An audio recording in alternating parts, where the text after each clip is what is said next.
제임스 K.A. 스미스의 습관이 영성이다. 1장.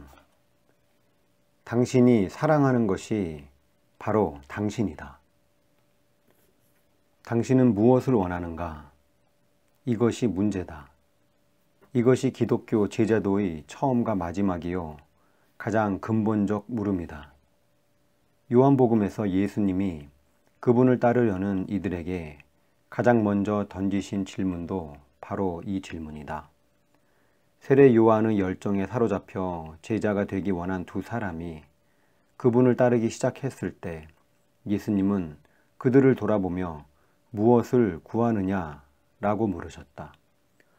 예수님이 우리 모두에게 던지시는 거의 모든 물음의 배후에는 바로 이 물음이 자리 잡고 있다.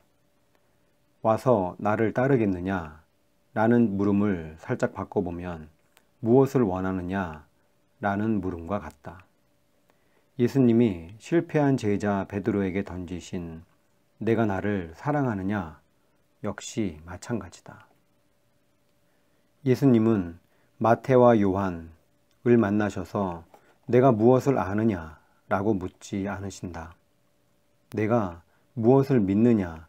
라고 묻지도 않으신다. 내가 무엇을 원하느냐? 라고 물으신다. 이것이 예수님이 우리에게 던지시는 가장 날카롭고 통렬한 물음이다. 왜냐하면 우리가 원하는 바가 바로 우리 자신이기 때문이다. 우리의 바람과 갈망과 욕망은 우리 정체성의 핵심을 차지하며 우리 행동과 태도가 흘러나오는 근원이다. 우리의 바람은 우리 마음, 인격의 진원지로부터 퍼져나온다. 따라서 성경은 모든 지킬 만한 것 중에 더욱 내 마음을 지키라. 생명의 근원이 이에서 남이니라 라고 권면한다.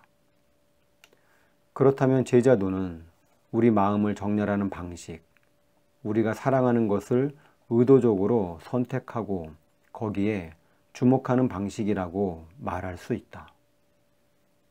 그러므로 제자도는 암과 믿음의 문제라기보다 열망과 갈망의 문제다. 그분을 따르라는 예수님의 명령은 우리의 사랑이나 갈망을 그분의 사랑이나 갈망과 일치시키라는 명령이다. 하나님이 원하시는 바를 원하고 하나님이 욕망하시는 바를 욕망하고 하나님을 열망하고 갈망하고 하나님이 모든 것 안에 모든 것 되시는 세상을 간절히 구하라는 명령이다. 이것은 하나님 나라라는 줄임말로 요약할 수 있는 전망이다. 예수님은 정보로 우리 지성만 채우시지 않고 우리 사랑을 빚으시는 선생이시다. 그분은 그저 우리 머릿속에 새로운 사상을 저장시키는데 만족하지 않으신다. 그분은 우리의 바람과 사랑과 갈망을 원하신다. 그분의 가르침은 차분하고 차가운 성찰과 관조의 집합소를 건드리는데 그치지 않는다. 그분은 마음이라는 뜨겁고 열정적인 영역까지 파고 들어오는 선생이시다. 그분은 혼과 영을 찔러 쪼개는 말씀이시며 마음의 생각과 뜻을 판단하신다. 예수를 따른다는 것은 우리에게 사랑하는 법을 가르치시는 랍비의 제자가 되는 것이다. 예수님의 제자가 되는 것은 사랑학교에 입학하는 것이다. 예수님은 최고의 강사가 아니요, 그분이 세우신 사랑학교도 강의실과는 다르다. 예수님이 글자가 빽빽히 들어찬 파워포인트 슬라이드로 자신에 관한 사실을 끊임없이 나열하시고 우리는 수동적으로 받아 적는 그런 곳이 아니다. 그런데도 우리는 제자도를 1차적으로 교훈에 관한 문제로 접근하는 경우가 많다. 왜 그럴까? 제자도와 그리스도인의 형성에 대한 모든 접근 방식은 인간이 어떤 존재인지에 관한 암묵적 모형을 전제로 삼기 때문이다. 대개는 이 전제를 명시적으로 진술하지 않지만 그럼에도 우리는 우리가 어떤 종류의 피조물인지에 관한 몇몇 근본 전제 위에서 움직인다. 제자가 된다는 것이 예수를 배우고 따르는 사람이 되는 것이라면 당신이 배움을 무엇이라고 생각하는지에 많은 부분이 좌우된다. 그리고 당신이 배움을 어떻게 생각하는지는 당신이 인간을 어떤 존재라고 생각하는지에 좌우된다. 다시 말해, 제자도에 대한 이해는 당신이 스스로에게 그런 질문들을 해본 적이 없다고 해도 인간의 본질에 관한 일군의 작업 과정을 반영한다. 몇 해 전에 이 점을 생생하게 깨달았다. 저명한 기독교 잡지를 살펴보다가 총 1000년색으로 인쇄된 성쿠암송 프로그램 광고를 보고 깜짝 놀랐다. 광고 중앙에 한 남자의 얼굴이 있고 그의 이마에는 당신이 생각하는 바가 바로 당신이다 라는 놀라운 주장이 적혀 있었다. 이는 많은 사람이 암묵적으로 가정하는 바를 대단히 명시적으로 진술한 말이다. 우리는 성경적이라기보다 근대적 방식으로 인간이 근본적으로 생각하는 사물이라고 생각하도록 배웠다. 17세기 프랑스 철학자 르네 데카르트를 읽어본 적이 없을지도 모르지만 많은 사람이 인간의 본질을 생각하는 사물로 정의하는 그의 견해를 자신도 모르게 공유하고 있다. 데카르트처럼 우리는 우리 몸을 우리 영혼이나 지성을 담고 있는 외부의 임시 운반수단으로 보며 실제 행동은 다 영혼이나 지상에서 일어난다고 생각한다. 다시 말해 우리는 인간이 몸에 비해 머리가 큰 거대한 인형인 것처럼 생각한다. 지성이 인격체의 관제센터라고 생각한다. 우리가 누구인지 규정하는 것은 바로 우리 생각이다. 당신이 생각하는 바가 바로 당신이다 라는 말은 인간을 막대기에 달린 뇌로 환원하는 구호다. 아이러니컬하게도 인간을 생각하는 사물로 보는 관점에서는 인간의 마음이 지성이라고 가정한다. 데카르트는 나는 생각한다, 고로 나는 존재한다 라고 말했으며 제자도에 대한 접근 방식 대부분은 결국 그의 사상을 흉내내는 것에 그치고 만다. 인간을 단순한 지성으로 환원하는 이러한 주지주의적 인간 모형에서는 배움이 1차적으로 사상과 신념을 지성이라는 저장소에 쌓아두는 문제라고 전제한다. 비판적인 교육 이론가인 벨 훅스는 파울루 프레이리의 주장을 공명하면서 이를 은행식 교육 모형이라고 부른다. 우리는 인간 학습자를 마치 지식과 사상을 넣어두는 금고, 신념을 위한 지적 저장소에 불과한 것처럼 취급한다. 그런 다음 마치 우리의 행동과 행위가 언제나 하나의 선택으로 규결되는 의식적이며 의도적이고 합리적인 성찰의 결과이기라도 한 것처럼 우리의 행동이 세상을 헤쳐나가는 방법을 생각해내기 위해 우리가 머릿속으로 행하는 작은 3단 논법의 결론이기라도 한 것처럼 행동이란 이 지식은행에서 인출하는 것이라고 생각한다. 그러는 와중에 우리는 압도적인 습관의 힘을 무시한다. 따라서 우리는 제자란 성경을 통해 하나님에 관한 정보를 더 많이 습득해가는 배우는 사람이라고, 진지한 제자도는 사실 지성의 제자도라고 가정한다. 물론 맞는 말이다. 성경은 우리에게 모든 생각을 사로잡아 그리스도께 복종시키고 지성을 새롭게 하여 변화를 받으라고 명령한다. 예수를 따르는 이는 말씀을 배우는 사람, 여호와의 율법을 즐거워하는 사람이 될 것이다. 예수를 따르는 삶을 진지하게 추구한다면 당신은 하나님과 하나님의 말씀, 그분이 우리에게 요구하시는 바, 그분의 창조 세계에 그분이 바라시는 바에 관해 더 많이 배울 수 있는 모든 기회를 하나도 놓치지 않을 것이다. 그저 예배에 참석해서 설교를 듣는 데서 그치지 않는다. 여러 강연과 강의를 챙겨 듣는다. 소그룹 성경 공부에도 참여한다. 매일 성경을 읽는다. 참석할 수 있는 특별 집회에 모두 참여한다.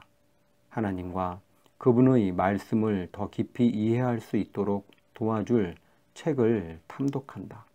지식을 들이마신다. 당신은 배우기 원한다. 아이러니컬하게도 이런 모습은 반지성주의라는 평가를 받는 기독교 신앙의 다양한 형식에도 똑같이 적용된다. 공적 신학과 고등교육을 의심스러워하는 기독교 경건과 제자도의 여러 모형 역시 제자도와 그리스도인의 형성에 접근할 때 성경 지식으로 지식을 채우는 데만 초점을 맞추며 우리가 생각을 통해 거룩함의 길로 나아갈 수 있다고 확신한다는 점에서 주지주의적이다. 사실 이것이 바로 앞에서 언급한 성구 암송 프로그램 광고 배우에 자리 잡고 있는 확신이다. 당신이 생각하는 바가 바로 당신이라면 생각을 담당하는 신체 기관을 성구로 채우면 그리스도를 닮은 성품으로 저절로 전환될 것이다. 그렇지 않은가? 당신이 생각하는 바가 바로 당신이라면 생각을 바꿔서 당신의 존재 자체를 바꿀 수 있을 것이다. 그렇지 않은가? 습관의 힘. 지식과 행동의 간극을 경험해 본 적이 있는가? 새로운 지식과 정보가 새로운 삶의 방식으로 전환되지 않는 것처럼 보이는 때가 있었는가? 주일에 놀랍도록 통찰력이 넘치며 유익한 정보를 제공하는 설교를 듣고 나서 다르게 살리라는 새로운 다짐과 확신으로 월요일 아침에 눈을 뜨지만 화요일 밤이 되기도 전에 벌써 실패한 경험이 있는가? 당신은 지식에 목이 마르다 갈증을 느끼며 성경의 사상을 들이마신다. 그리스도처럼 되기를 갈망한다. 하지만 이 모든 지식이 삶의 방식으로 전환되지 않는 것처럼 보인다. 우리는 생각을 통해 거룩함으로 나아갈 수 없는 것처럼 보인다. 왜 그럴까? 뭔가 잊어버려서일까? 아직 더 습득해야 할 다른 정보가 있는 것일까? 충분히 열심히 생각하지 않기 때문일까? 혹시 당신이 그저 생각하는 사물이 아니기 때문은 아닐까? 제재도에 대한 접근 방식 전반에서 우리가 전제로 삼은 암묵적 인간 모형이 문제는 아닐까? 데카르트가 틀렸고 우리는 속임수에 넘어가서 자신을 생각하는 사물로 여기고 있는 것은 아닐까? 인간이 근본적으로 생각하는 존재가 아니라면 어떨까? 그렇다면 문제는 우리의 개인적 다짐이나 지식 부족이 아니다. 우리 자신을 생각하는 사물로 바라보는 태도가 문제다. 하지만 대안은 무엇인가? 생각과 지식의 우선성에 의문을 제기할 때 우리는 정서와 감정을 반지성주의적으로 받아들이고 마는 것이 아닐까? 바로 이것이 현대 문화의 잘못이 아닐까? 우리는 자신의 열정을 따르고 우리를 충동하는 변덕이나 본능, 욕구에 따라 행동하도록 부추기는 좋게 느끼면 그대로 하라는 원리를 받아들였다. 바로 그런 이유 때문에 그리스도인은 생각에 초점을 맞춰야 하는 게 아닐까? 당신의 경우는 어떤가? 문제가 해결되기는커녕 다시 제자리로 되돌아오지 않는가? 새로운 지식과 정보와 사고가 이런 습관에서 당신을 해방해 주었는가? 알코올 의존증자 재활협회 모임에 참석해 본 사람은 누구나 잘 알듯이 당신이 가장 좋다고 생각한 바로 그것 때문에 당신은 지금 여기에 와 있다. 인간을 생각하는 사물로 바라보는 태도에 의문을 제기한다는 것은 생각하기를 거부한다는 뜻이 아니다. 지식의 한계를 인정한다고 해서 무지를 받아들인다는 뜻은 아니다. 우리에게 지식보다 못한 것은 필요 없다. 그 이상이 필요하다.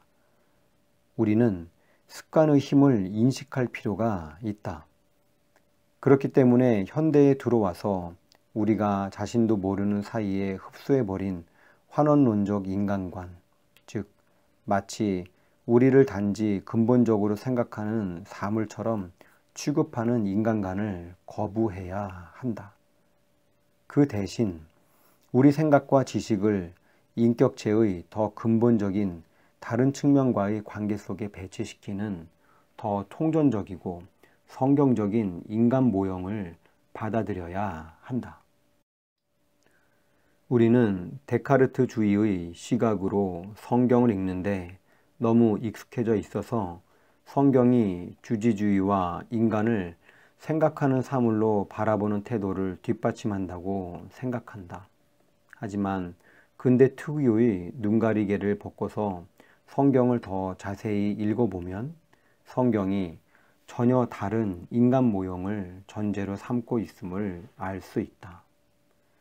예를 들어 바울이 빌립보서 첫 부분에서 교인들을 위해 올린 놀라운 기도를 생각해보자.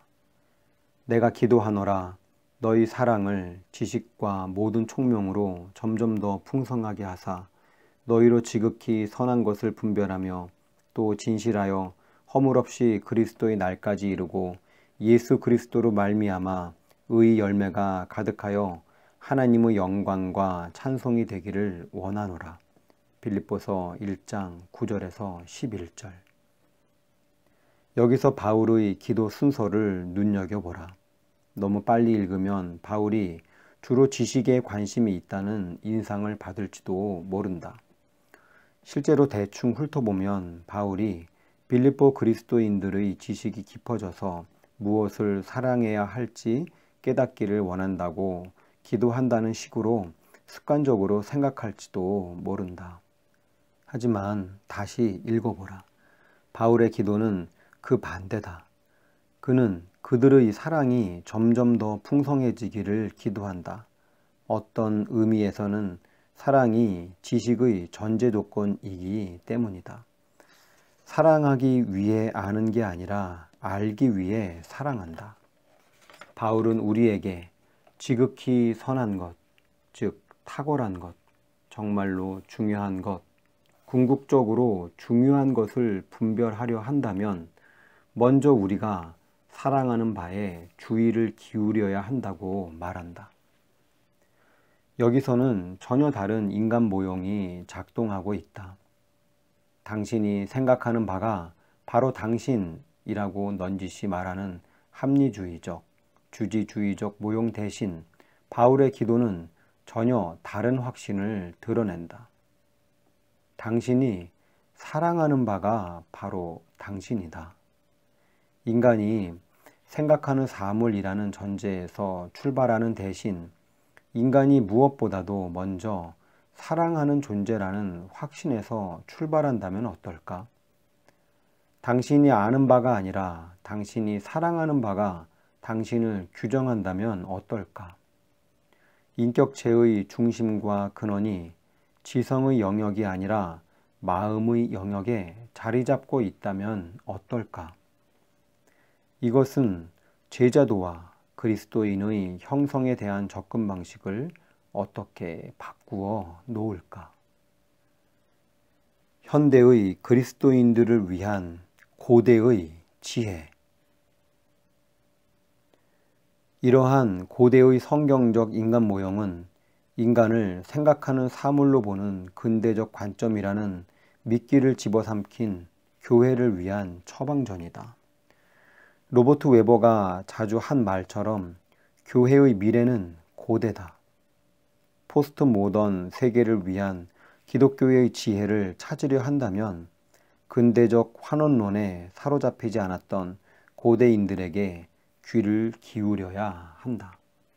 예를 들어 교회사 초기에 이 통전적 인간관을 포착해낸 북아프리카 출신의 5세기 철학자이자 신학자 주교 성 아우구스티누스를 생각해보라. 아우구스티누스는 기도 형식으로 쓴 자신의 영적 자서전 고백록 첫 단락에서 인간의 정체성의 핵심을 정확히 지적한다.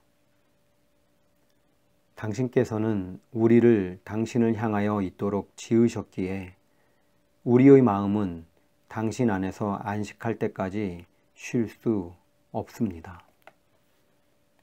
이 한 줄의 예배와 제자도 그리스도인의 형성에 대한 우리의 접근 방식을 근원적으로 바꾸어 놓을 지혜가 가득 들어차 있다. 통찰이 넘치는 이 간결한 문장에서 몇 가지 주제를 확인할 수 있다. 아우구스티누스는 창조의 의도에 대한 주장, 즉 인간이 창조된 목적에 관한 확신에서부터 시작한다.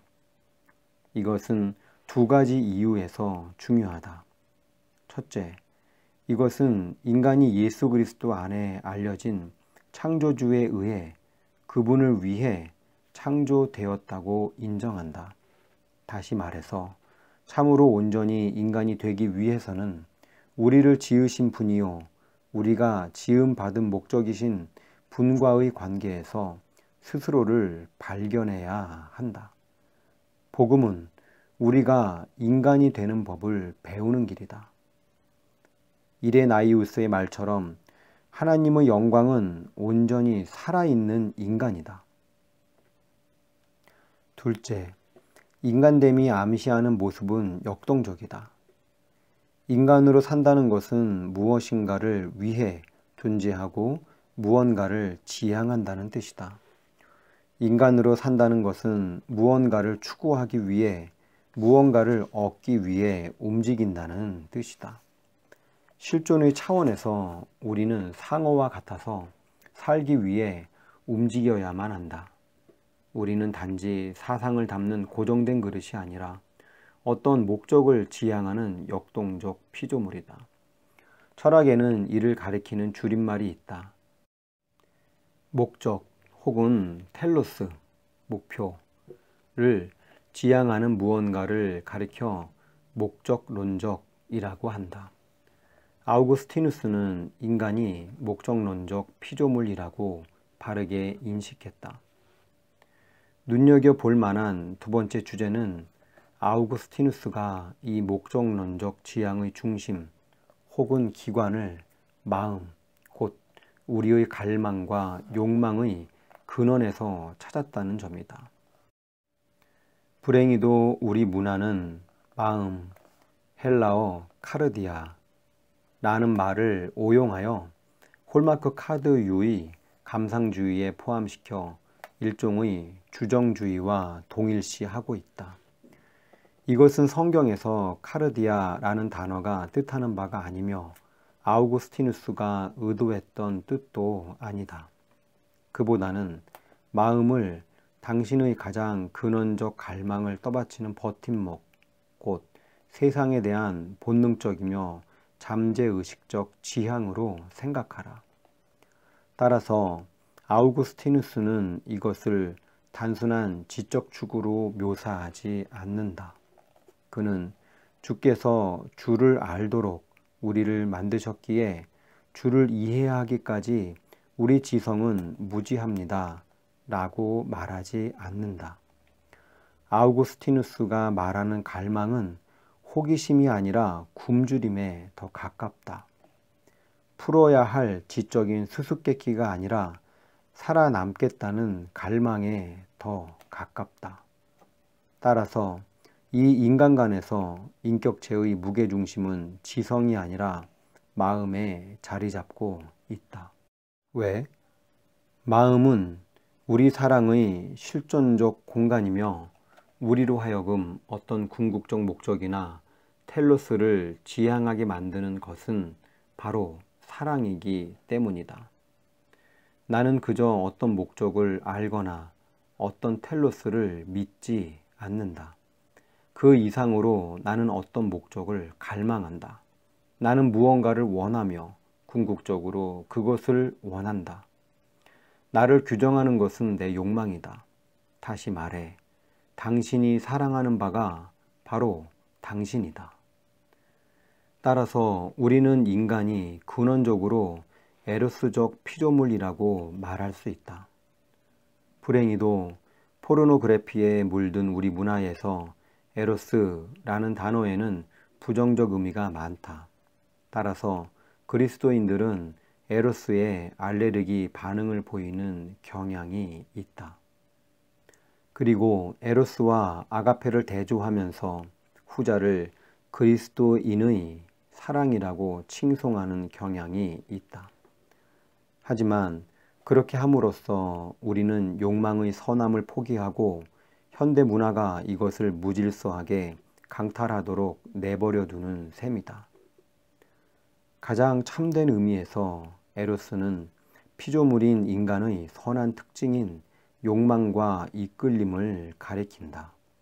우리는 아가페와 에로스의 잘못된 이분법을 주장하는 대신 아가페를 바르게 질서 잡힌 에로스로 이해할 수 있다.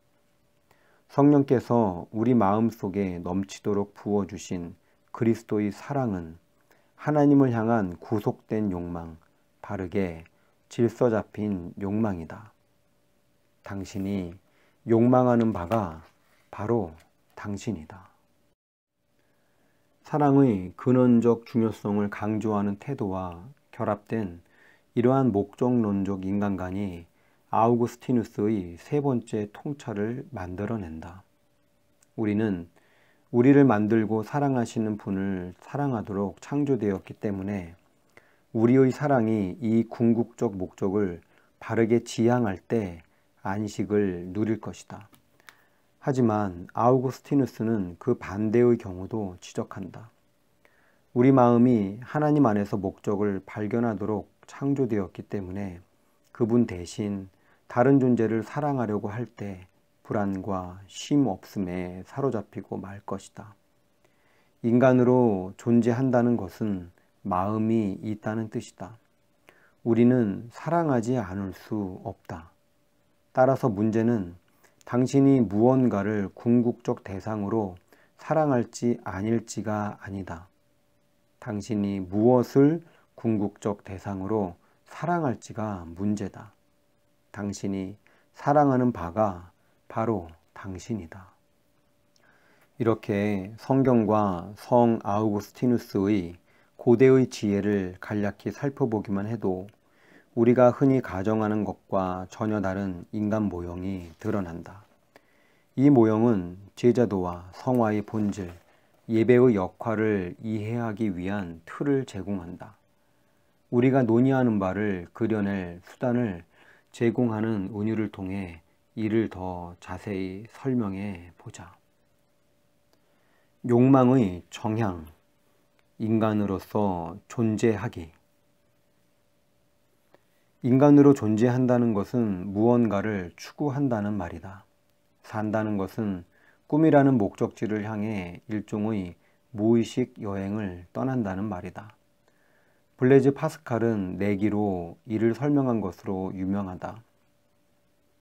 당신은 돈을 걸어야만 한다. 당신에게는 걸고 싶지 않다고 걸지 않을 자유가 없다. 당신은 이미 이 내기에 참여하고 있다. 당신은 무언가에 삶을 걸지 않을 수 없다. 어딘가를 향해 가지 않을 수 없다. 우리는 무언가를 향해 나아가고 있으며 우리가 바라는 그곳에 도달하기 위해 애쓴다.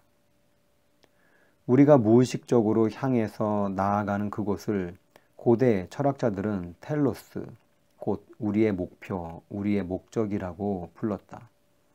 하지만 우리가 살면서 지향하는 텔로스는 1차적으로 우리가 알거나 믿거나 생각하는 무언가가 아니다. 오히려 텔로스는 우리가 원하는 바, 갈망하는 바, 욕망하는 바다. 그것은 우리가 생각하는 관념적 이상이라기보다 우리가 욕망하는 좋은 삶에 대한 전망에 가깝다. 그것은 많은 경우 명확히 진술되지 않는 방식으로 직감적으로 상상하는 번영에 대한 그림이다. 그것은 빅토르 위고의 레미제라블에서 코제트가 누추한 삶 가운데서 노래했던 전망, 그가 꿈꾸던 구름 위의 성이다. 대부분의 사람들이 현실적인 전망에 이끌려 삶의 여정을 이끌어가지만 그런 암묵적이고 무의식적인 전망은 여전히 강력하다. 인간으로 존재한다는 것은 왕국, 어떤 왕국을 욕망하는 것이라고 말할 수도 있다.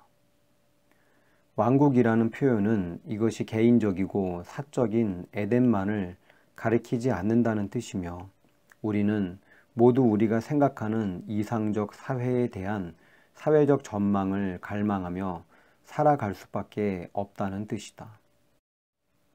그렇기 때문에 이 전망은 궁극성을 띈다. 특정한 형태의 좋은 삶을 지향한다는 것은 세상이 어떠해야 하느냐에 대한 특정한 전망을 추구한다는 뜻이다. 인간으로 존재한다는 것은 좋은 삶에 대한 전망, 우리가 번영이라고 여기는 바에 대한 특정한 그림에 의해 움직이고 정향된다는 뜻이다. 우리는 그것을 원한다, 갈망한다, 욕망한다. 그렇기에 세상에 대한 우리의 가장 근원적 지향 방식은 사랑이다. 우리의 갈망이 우리를 정향하고 우리의 욕망이 우리를 지휘한다. 우리는 좋은 삶의 전망과 결합된 삶의 방식을 채택하는데 대개는 우리의 선택지에 대해 충분히 생각해 보았기 때문이 아니라 특정한 그림이 우리의 상상력을 사로잡았기 때문이다. 어린 왕자의 저자 앙투안 드 생텍쥐베리는 이런 매혹이 우리에게 동기를 부여하는 힘을 간결하게 포착해냈다. 그는 배를 만들고 싶을 때는 사람들에게 목재를 모으라고 다그치며 과제와 일거리를 할당하지 말고 다만 먼 바다에 대한 그리움과 갈망을 일깨워라 라고 충고한다. 실제로 우리는 추상적 관념으로 동기를 부여받거나 규칙과 의무에 따라 움직이지 않는다. 우리를 매혹하여 그쪽으로 우리를 잡아 끌고 우리로 하여금 그 목적을 향해 노력하며 살게 만드는 힘을 지닌 것은 번영처럼 보이는 파노라마처럼 펼쳐진 광경이다. 우리는 그런 세상에 도달하는 방법처럼 보이는 삶의 방식으로 이끌려 들어간다. 그런 텔로스는 지성을 설득해서가 아니라 우리를 매혹함으로써 우리에게 영향을 미친다. 다시 한번 말하거니와 문제는 당신이 왕국에 대한 특정한 전망을 갈망하는지 여부가 아니라 당신이 어떤 전망을 갈망하느냐다. 이것은 모든 인간에게 동일하게 적용된다. 이것은 피조물인 인간의 구조적 특성이다. 당신은 사랑하지 않을 수 없다. 그렇기 때문에 마음은 인간 내모의 근원이자 핵심, 우리의 실존을 추동하는 엔진이다. 무엇보다도 먼저 우리는 사랑하는 존재다. 이를 탐색이나 여정의 은유로 생각해 본다면 인간의 마음은 나침반인 동시에 길잡이 시스템이다. 마음은 엔진인 동시에 자동 유도장치인 다기능 기구와 같다. 말하자면 마음의 갈망은 우리의 의식 근저에서 작동하면서 자동 유도 장치처럼 우리로 하여금 어떤 왕국의 방향을 가리키게 하는 동시에 그쪽으로 나아가게 한다. 우리가 지향하는 텔로스와 우리를 그 방향으로 나아가게 만드는 갈망과 욕망 사이에는 우리 마음의 실존적 바늘에 영향을 미치는 자기장의 힘처럼 공명이 존재한다. 당신은 원하는 바를 향해서 살아가기 때문에 당신이 사랑하는 바가 바로 당신이다. 아우구스티누스는 이 역학관계를 이해하는데 도움이 되는 또 다른 은유를 제시한다. 사랑은 중력과 비슷하다. 아우구스티누스는 뉴턴이 중력을 발견한 때보다 수백 년 앞서 글을 썼으므로 약간 다른 용어를 사용한다. 그는 이렇게 말한다. 물체는 그 무게 때문에 그것이 마땅히 있어야 할 공간으로 움직이는 경향이 있다. 그 무게의 움직임이 반드시 아래를 향하지는 않지만 적합한 위치를 지향한다. 불은 위를 향하고 돌은 아래를 향하는 경향이 있다. 각각 무게에 맞게 움직인다. 제 자리를 찾아가려고 한다. 기름을 물 아래에 부으면 수면 위로 떠오른다. 물을 기름 위에 부으면 기름 아래로 가라앉는다. 각각의 밀도에 따라 움직인다. 의도된 자리에 있지 않은 사물들은 불안하다. 제자리를 찾으면 안식할 수 있다. 우리 모두가 아우구스티누스가 말하는 원리를 알고 있다. 수영장에서 물놀이를 하면서 비치볼을 물 밑에 잡아두려 해본 적이 있는가? 비치볼의 성향은 수면 위로 떠오르는 것이다. 물속에 있을 때 비치볼은 불안하다. 계속해서 사람의 발이나 손 아래에서 벗어나 수면 위로 솟아오르려고 애쓴다. 떠오르기 원한다. 거꾸로 내가 수영장 표면에 가만히 떠 있으려고 하면 내 몸무게는 나를 바닥으로 끌어내리려 한다. 아우구스티누스는 이 유비의 의미를 이렇게 설명한다. 그는 내 몸무게는 내 사랑이다. 내가 어디로 움직여 가든지 나를 움직이는 것은 나의 사랑이다 라고 말한다. 우리를 방향짓는 사랑은 일종의 중력과도 같아서 무게가 기울어지는 방향으로 우리를 이끈다. 만약 우리의 사랑이 물질적인 것에 몰두하고 있다면 우리의 사랑은 우리를 열등한 것으로 내려끄는 무게다. 하지만 우리의 사랑이 새롭게 하시는 성령의 불로 활력을 얻었을 때 우리의 무게는 위를 향하게 된다. 아우구스티누스가 그리는 놀라운 그림에서 주님의 은사로 우리는 불이 붙어서 위를 향해 움직입니다. 우리는 벌겋게 달아올라 올라갑니다. 우리는 마음의 오르막길을 올라 계단을 오르며 노래를 부릅니다. 주님의 불, 주님의 선한 불이 붙어서 우리는 벌겋게 달아올라 올라갑니다.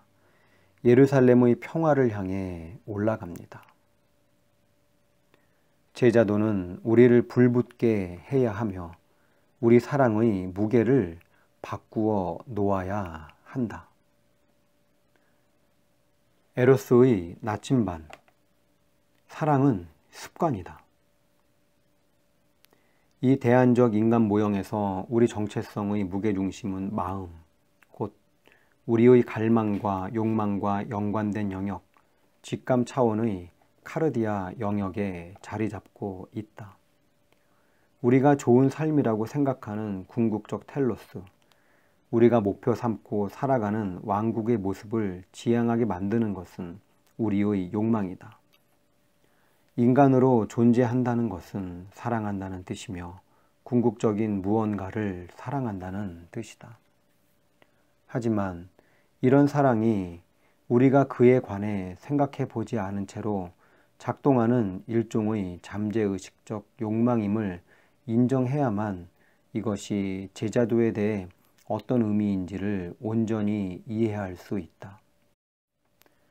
사랑이 감정이라는 상투적 환원론을 물리치기 위해서 우리는 때로 사랑이 선택이라고 혹은 클린트 블랙이 노래했듯이 사랑이 우리가 행하는 무언가라고 강조한다.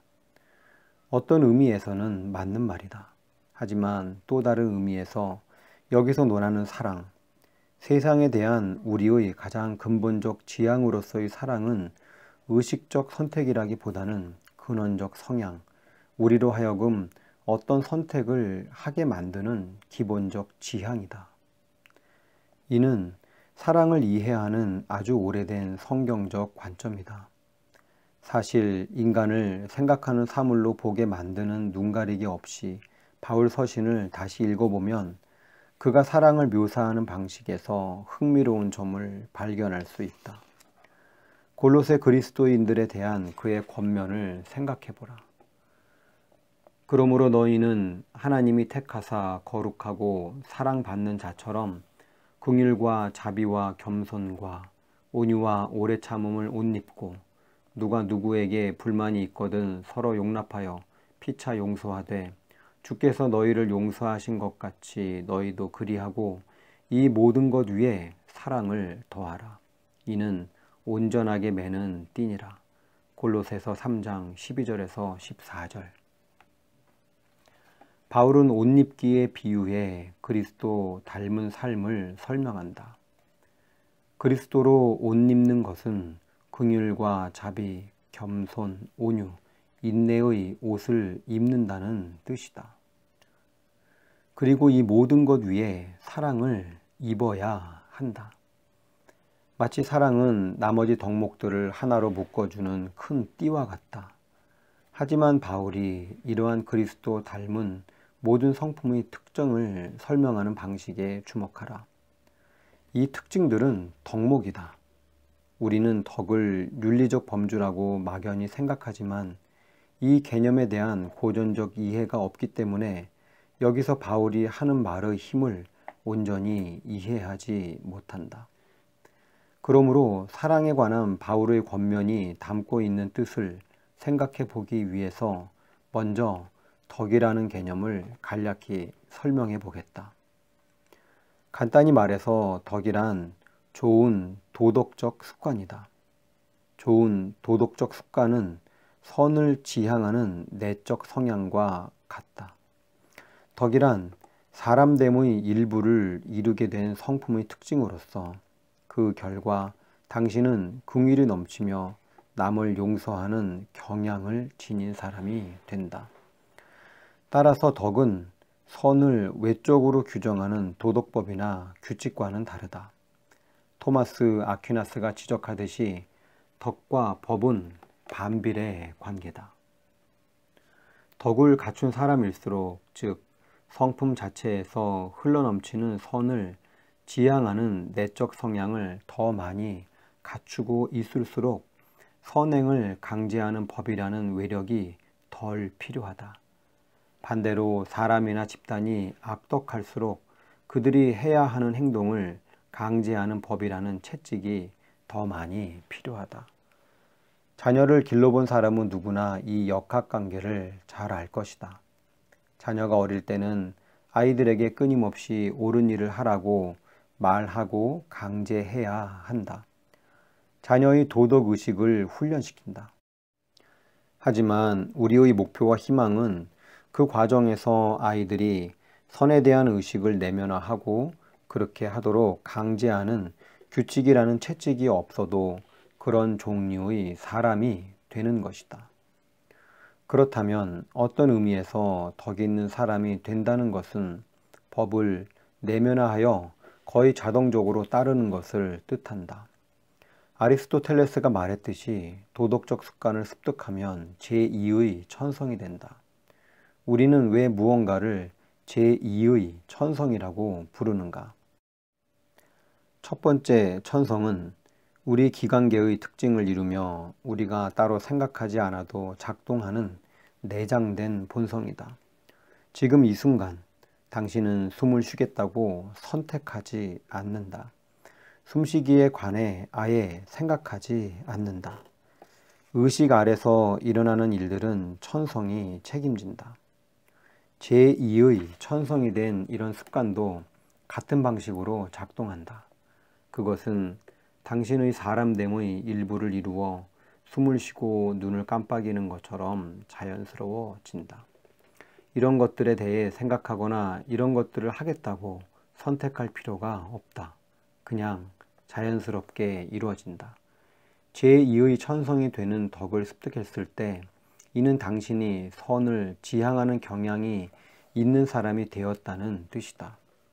그런 덕이 성품에 새겨져 있기 때문에 당신은 친절하고 긍휼이 넘치며 남을 용서하게 될 것이다. 그런 일들에 관해 생각할 필요가 없다. 당신이 바로 그런 사람이다. 사실 긍휼을 베풀까 말까 곰곰이 생각한다면 그 자체가 덕을 갖추지 못했다는 확실한 증거다. 따라서 핵심 질문은 이것이다. 어떻게 그런 덕을 습득할 수 있을까? 그저 생각한다고 해서 덕을 갖출 수 있는 것은 아니다. 이것이 법이나 규칙과 덕의 또 다른 차이점이다. 법과 규칙, 명령은 구체적인 예를 들어 선을 설명한다. 무엇을 해야 하는지 알려준다. 하지만 덕은 달라서 지적으로가 아니라 정서적으로 습득한다. 덕을 교육하는 것은 십계명을 배우거나 골로새서 3장 12절에서 14절을 외우는 것과는 다르다. 덕의 교육은 일종의 형성, 즉 특정한 성향을 갖게 하는 것이다. 덕을 배운다. 덕 있는 사람이 된다는 것은 음악 이론을 배우는 것보다는 피아노로 음계를 연습하는 것과 더 비슷하다. 어떤 의미에서 그 목표는 손가락으로 음계를 연습해서 말하자면 자연스럽게 연주할 수 있게 하는 것이다. 여기서 배움은 단순히 정보 습득이 아니라 무언가를 당신의 존재 자체에 새겨 넣는 것에 더 가깝다고 할 수 있다. 따라서 아리스토텔레스부터 아퀴나스에 이르기까지 철학자와 신학자들은 덕 습득의 두 측면을 강조했다. 첫째, 우리는 모방을 통해 덕을 배운다. 더 구체적으로는 정의와 긍휼, 자비, 사랑의 본보기를 모방함으로써 덕 있는 사람이 되는 법을 배운다. 진정성을 중요하게 생각하며 참신성과 독특성을 제일로 여기는 우리 문화에서 모방은 부당한 비난을 받았다. 모방하는 사람을 가짜와 동일하게 취급한다. 하지만 모방을 전혀 다른 관점에서 보는 신약 성경은 오히려 우리에게 모방하는 사람이 되라고 권면한다. 바울은 내가 그리스도를 본받는 자가 된 것 같이 너희는 나를 본받는 자가 되라 라고 말한다. 빌립보 그리스도인들에게도 모방을 권한다. 형제들아, 너희는 함께 나를 본받으라. 그리고 너희가 우리를 본받은 것처럼 그와 같이 행하는 자들을 눈여겨보라. 아버지가 면도하는 모습을 흉내내면서 면도를 배우는 소년처럼 우리는 그리스도 닮은 삶의 본보기를 보이는 사람들을 모방함으로써 덕을 입는 법을 배운다. 이것이 우리에게 그리스도인의 삶에 대한 본보기가 된 우리 선생들이 가지고 있는 형성적 힘이다. 또한 그렇기 때문에 기독교 전통에서는 그리스도를 닮은 삶의 본보기로 성인들을 추앙했는데 그들의 이미지는 스테인드 글라스에 새겨진 기독교 예배의 배경화면이 되는 경우가 많았다. 둘째, 덕을 습득하려면 실천이 필요하다. 이러한 도덕적 성향, 하나님 나라를 반영하는 성향은 거듭 행해지는 주기와 반복, 의례를 통해 성품에 새겨진다. 이를 통해 당신 안에 어떤 목적, 텔로스를 지향하는 성향이 자리 잡고 그것이 성품의 특징, 곧 생각하지 않아도 갖게 되는 일종의 습득된 제2의 천성과 같은 기본적 지향성을 이루게 된다. 그런 성향이 자연적이지 않다는 점을 인식하는 것이 중요하다. 이것은 타고난 생물학적 구조나 선천적 본능에 관한 이야기가 아니다. 모방과 실천을 통해 배우고 습득하는 것이다. 골프 스윙이나 피아노 연주를 연습할 때 생물학적 근육이 훈련되는 것과 똑같은 방식으로 훈련된 도덕적 근육을 갖게 된다. 왜 이 모든 것이 대안적 인간 모형을 제시하려는 우리 계획에 중요한가? 당신이 사랑하는 바가 바로 당신이고 사랑이 덕목이라면 사랑은 습관이기 때문이다. 세상에 대한 우리의 가장 근본적 지향은 모방과 실천으로 형성되고 설정되기 때문이다. 이는 그리스도인의 형성과 제자도에 대한 우리의 접근 방식과 관련해 중요한 의미를 지닌다. 마음의 눈금 조정. 사랑에는 실천이 필요하다. 간단히 말해서 당신이 사랑하는 바가 바로 당신이고, 사랑이 습관이라면 제자도란 습관을 바로잡는 것이다. 제자도가 정보 습득의 문제라기보다는 재형성의 문제라는 뜻이다. 그리스도인의 형성의 근본을 이루는 배움은 정서적이며 에로스적이다. 우리 사랑이 무엇을 겨냥하느냐의 문제, 즉 우리 욕망이 하나님과 하나님이 그분의 피조물에 바라시는 바를 지향하게 만드는 문제다. 만약 내가 사랑하는 바가 곧 나이며 나의 사랑이 텔로스를 겨냥한다면, 특정한 형태의 좋은 삶을 지향한다면 나 자신에게 던져야 할 핵심 질문은 이것이다. 나의 사랑은 어떻게 조준되고 지향되는가?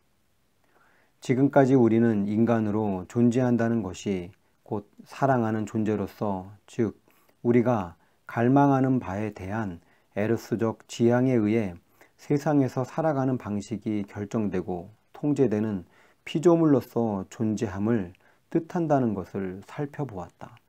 또한 모든 인간은 창조주 곧 예수 안에서 우리를 만나신 왕 안에서 자신의 에로스적 텔로스를 발견하도록 창조되었음을 살펴보았다. 그러나 이러한 인간 실존의 구조를 지니고 있다고 해서 우리가 반드시 올바른 방향을 지향하지는 않는다. 우리가 인간이라는 사실은 궁극적인 무언가, 곧 특정한 형태의 왕국을 사랑하지 않을 수 없다는 뜻이지만, 그렇다고 해서 우리가 반드시 올바른 것 혹은 참된 왕을 사랑한다는 뜻은 아니다. 하나님은 그분을 위해 우리를 창조하셨으며 우리 마음은 그분 안에서 목적을 발견하도록 창조되었다. 하지만 많은 이들이 쉼 없이 다른 신들을 갈망하며 다른 왕국을 열광적으로 추구하며 살아간다. 우리 마음의 잠재의식적 갈망은 다른 곳을 겨냥하고 지향한다. 우리의 지향성은 비뚤어져 있다. 우리의 에로스적 나침반이 제대로 작동하지 않아서 잘못된 방향을 알려준다. 이런 일이 벌어지면 파괴적 결과를 낳을 수 있다. 1914년 타이타닉호가 침몰한 지 얼마 지나지 않아서 미국 하원은 또 다른 선박사고의 원인을 규명하기 위해 청문회를 열었다. 그해 1월 안개가 짙게 낀 버지니아 연안에서 증기선 멀로호가 상선 낸터킷호와 충돌해 침몰했다. 선원 41명이 차가운 대서양 바닷물 속에서 목숨을 잃었다. 낸터킷호 선장 오스민 베리가 소환되었지만 재판 과정에서는 에드워드 존슨 선장이 증인석에서 5시간 넘게 호되게 신문을 받았다. 뉴욕타임즈는 반대 신문을 통해 존슨 선장이 표준 자기 나침반과 2도 차이가 나는 항해 나침반을 가지고 멀로호를 조타했음이 밝혀졌다고 보도했다. 그는 이 기구가 배를 조정하기 충분할 정도로 제대로 작동했으며 능숙한 선장이 이런 나침반을 사용하는 것이 관행이라고 말했다. 그는 멀로호 선장으로 있던 1년 동안 항해 나침반을 한 번도 조정하지 않았다. 항해에 적합해 보였지만 결함이 있었던 나침반은 결국 적합하지 않은 것으로 판명되었다. 뉴욕타임즈는 두 선장이 만나는 비통한 장면을 이렇게 묘사했다. 나중에 만난 두 선장은 상대방의 손을 꼭 쥐고 서로 어깨에 기대어 흐느꼈다. 이 무뚝뚝한 뱃사람들의 흐느낌은 잘못된 방향 설정이 얼마나 비극적인 결과를 초래할 수 있는지를 상기시켜 준다. 우리가 기억해야 하는 바는 이것이다. 마음이 나침반, 즉 에로스의 자동 유도장치와 같다면 우리 마음이 우리의 자북이신 창조주를 가리킬 수 있도록 그것을 재조정해야 한다. 우리의 궁극적 사랑과 갈망, 욕망, 열망이 습득되는 것임을 인식하는 것이 대단히 중요하다. 사랑이 습관이라면 본보기를 모방하고 오랜 시간에 걸쳐 우리 마음을 특정한 목적을 지향하게 만드는 실천에 몰입함으로써 마음의 눈금을 재조정할 수 있다. 따라서 우리는 1차적으로 무엇을 사랑해야 하는지에 관한 정보를 습득함으로써가 아니라 어떻게 사랑하는지에 관한 습관을 형성하는 실천을 통해서 사랑하는 법을 배운다. 이런 종류의 실천이 욕망의 교수법이다. 우리에게 정보를 전달하는 강의와 비슷하기 때문이 아니라 우리의 정서를 형성하고 안내하는 의뢰이기 때문이다. 그리스도인의 형성과 제자도와 관련한 핵심적 통찰은 이것이다. 실천을 통한 습득은 우리의 마음이 바르게 재조정되는 방식일 뿐만 아니라 우리의 사랑과 갈망이 잘못된 방향을 가리키고 잘못 조정되는 방식이기도 하다. 그리고 선전을 통해서가 아니라 실천을 통해서 이런 상황이 벌어진다. 우리는 욕망을 배우기보다는 거기에 사로잡힌다. 사실 온갖 종류의 문화적 주기와 반복은 욕망을 가르치는 의례다. 특정한 형태의 왕국을 사랑하도록 암묵적으로 은밀히 우리를 훈련시키고 특정한 형태의 선한 삶을 갈망하도록 가르치기 때문이다. 우리가 이것들을 행할 뿐만 아니라 이것들이 우리에게 무언가를 행한다. 그렇다면 성령이 주도하시는 사랑의 형성이란 마음의 눈금을 재조정하고 우리가 다른 문화적 실천을 통해 흡수한 모든 암묵적 지향성을 버림으로써 우리의 사랑을 재정향하는 것이다. 우리는 이런 의례가 우리의 욕망을 형성하고 변형시키는 사랑을 만들어내는 실천임을 깨달아야 한다. 그리고 이에 대처하기 위한 방법을 신중하게 골라야 한다. 우리가 예배하는 바가 바로 우리다. 당신이 사랑하는 바가 바로 당신이며 당신의 궁극적 사랑이 실천과 문화적 의례에 대한 몰입을 통해 형성되고 지향된다면 그런 실천은 근원적 차원에서 당신의 정체성을 만들어 간다. 이것은 당신의 정체성, 당신이 근본적 충성을 바치는 대상, 당신의 자기 이해와 삶의 방식을 결정짓는 핵심 신념과 열정에 달린 문제다. 다시 말해서 이 문화적 실천이라는 경쟁은 당신의 마음, 곧 아우구스티누스가 말했듯이 하나님을 위해 창조된 인간 존재의 핵심을 얻기 위한 경쟁이다. 더 정확히 말하자면 당신의 사랑을 형성하는 문제는 당신의 종교적, 영적 정체성이 걸린 문제다. 이 정체성은 당신이 무슨 생각을 하는가, 무엇을 믿는가를 통해서만이 아니라 무엇을 하는가, 어떤 실천이 당신에게 영향을 미치는가를 통해서 드러난다. 이런 문화적 실천의 영적 의미를 이해하기 위해 이처럼 사랑이 형성한 의례를 예전이라고 부르자. 약간 오래된 교회 용어지만 나는 이 말을 되살리고 확장하고자 한다. 이 말이 이 인간 모형의 마지막 측면을 명확하게 설명해 주기 때문이다. 당신이 사랑하는 바가 바로 당신이다 라는 말은 당신이 예배하는 바가 바로 당신이다 라는 말과 같다. 위대한 종교개혁자 마르틴 루터는 당신의 마음이 집착하고 신뢰하는 것이 무엇이든 그것이 진정한 당신의 신이다 라고 말했다. 우리가 예배하는 바가 곧 우리가 사랑하는 바이기 때문에 우리는 우리가 예배하는 바가 된다. 앞서 지적했듯이 문제는 당신이 예배하느냐 마느냐가 아니라 무엇을 예배하느냐다. 그래서 장 칼뱅은 인간의 마음을 우상을 만들어내는 공장이라고 말한다. 우리는 무언가를 궁극적으로 사랑하지 않을 수 없기에 예배할 수밖에 없다.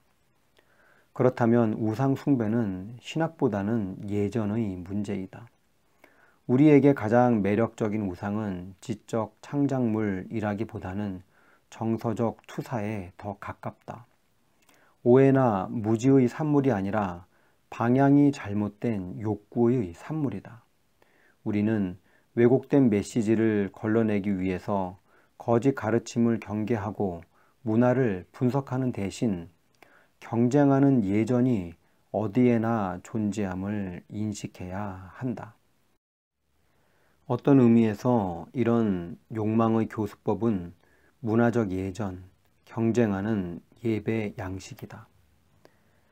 우리가 인간이라는 말은 예전적 동물, 예배로 사랑이 형성되는 피조물이라는 뜻이다. 예배는 선택사항이 아니다. 신학적 관점을 전혀 주장하지 않는 데이비드 포스터 월리스 같은 작가조차도 인간을 예배하는 존재로 인식했다. 유명한 캐니언 대학 졸업식 연설에서 그는 이렇게 말했다. 삶이라는 매일의 전장에서는 무신론이라는 것이 실상 존재하지 않습니다. 예배하지 않는다는 개념 자체가 없다는 얘기입니다. 사람은 누구나 무엇을 예배합니다. 우리에게 허락된 것을 무엇을 예배하느냐에 대한 선택권일 뿐입니다. 특정 신이나 정신적 존재를 믿기로 선택하는 데 있어 분명한 이유가 있다면 우리가 숭배하는 것이 무엇이든 우리를 산채로 집어삼킬 것이기 때문입니다. 만일 돈이나 물질을 믿는다면 더는 필요 없다는 충족감은 결코 가질 수 없을 것입니다. 절대로 충족감을 느낄 수 없습니다. 진실로 그렇습니다. 자기 자신의 육체, 미모, 성적인 매력을 중시하는 사람은 자신이 항상 못생긴 것 같은 느낌에 사로잡힌 채 삽니다. 그래서 시간과 나이의 흔적이 보이기 시작하면 최종적으로 땅속에 묻히기도 전에 100만 번씩 죽었다 깨어납니다. 어떤 면에서 우리는 모두 이런 사실을 이미 알고 있습니다. 신화, 속담, 클리셰, 틀에 박힌 문구, 경구, 우화 등 모든 유명한 이야기의 뼈대를 이루는 사실이 바로 이것 아니겠습니까? 문제는 우리가 일상생활 가운데 이러한 진실을 전면에 두고 우선하며 살 수 있을까 하는 것입니다. 권력을 숭배하는 사람은 자신이 약하다는 두려움에 가득 찬 인생을 살게 되며 그 두려움을 물리치기 위하여 타인에게 행사할 힘을 점점 더 필요로 하게 됩니다. 자신의 지성을 믿고 똑똑한 사람으로 보이고 싶어 하는 사람은 종국에는 자신이 어리석은 협작꾼인 것 같은 생각에 사로잡혀 항상 누군가에게 이를 들킬 것만 같은 두려움 속에 살게 됩니다. 이런 형태의 숭배에서 진정한 위험은 그 자체가 사악하다거나 죄를 짓는 일이 아니기 때문입니다. 문제는 이런 숭배가 무의식적으로 진행된다는 데 있습니다. 디폴트 세팅이 된다는 것입니다. 그런 숭배는 자기도 모르는 사이에 날이면 날마다 빠져들어가는 것이고 자신이 무엇을 보고 어떤 가치관으로 사물을 가늠하는지에 관한 선택 범위가 점점 더 좁아지는데도 정작 본인이 그러고 있다는 것조차 깨닫지 못하게 되는 종류의 믿음입니다. 월리스는 예배의 불가피성을 알면서도 인간 욕망의 중요한 특징을 인식하지는 못한다. 즉, 생각을 통해서는 바른 예배로 나아갈 수 없다. 예배 대상을 의식하는 것은 그가 바르게 인식한 문제에 대한 유일한 해결책이 아니다. 더 통전적인 해답은 의도적으로 무의식을 재조정하는 것, 잘 예배하는 것, 하나님 나라에 맞춰진 예전에 몰입하는 것이다. 그렇게 할 때 우리의 무의식적 욕망과 갈망은 하나님을 향하고 하나님이 그분의 피조물에 대해 바라시는 바를 향하게 된다. 성령이 이끄시는 예배를 통해 하나님의 은총이 우리 무의식까지 사로잡고 정향한다. 골로새서에서 이런 직관을 암시하는 내용을 확인할 수 있다. 바울은 3장 12절에서 14절의 권고에 이어서 예배에 대해 말하기 시작한다. 그리스도의 평강이 너희 마음을 주장하게 하라. 너희는 평강을 위하여 한 몸으로 부르심을 받았나니 너희는 또한 감사하는 자가 되라. 그리스도의 말씀이 너희 속에 풍성히 거하여 모든 지혜로 피차 가르치며 권면하고 시와 찬송과 신령한 노래를 부르며 감사하는 마음으로 하나님을 찬양하고. 바울이 묘사하는 내용은 우리가 부르심을 받은 몸인 교회의 예배와 비슷하게 들린다. 이제 우리는 상관관계를 이해할 수 있다. 우리는 그리스도의 말씀이 우리 안에 풍성히 거하게 함으로써 서로 가르치고 권면함으로써 시와 찬송과 신령한 노래를 부름으로써 그리스도의 사랑으로 옷 입고 사랑이라는 덕을 입는다. 기독교 예배라는 실천이 우리의 사랑을 훈련한다. 예배는 오실 왕국을 위한 실천이며 우리를 하나님 나라의 시민으로 길러낸다.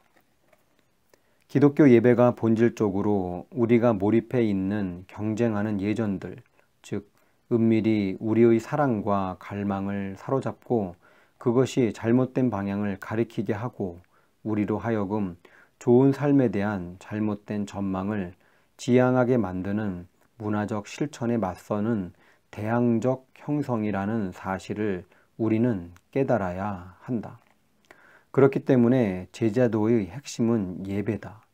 교훈적인 정보를 지성에 쏟아붓는 것으로는 문화적 예전의 힘에 맞설 수 없다. 위에서 아래로 내려가는 방식, 단지 정보를 제공하는 방식으로는 마음의 눈금을 재조정할 수 없다. 우리의 마음은 아래에서 위로 욕망의 습관을 형성함으로써 재정향될 수 있다. 하나님을 사랑하는 법을 배우려면 실천이 필요하다. 제임스 K.A. 스미스의 습관이 영성이다. 1장. 당신이 사랑하는 것이 바로 당신이다.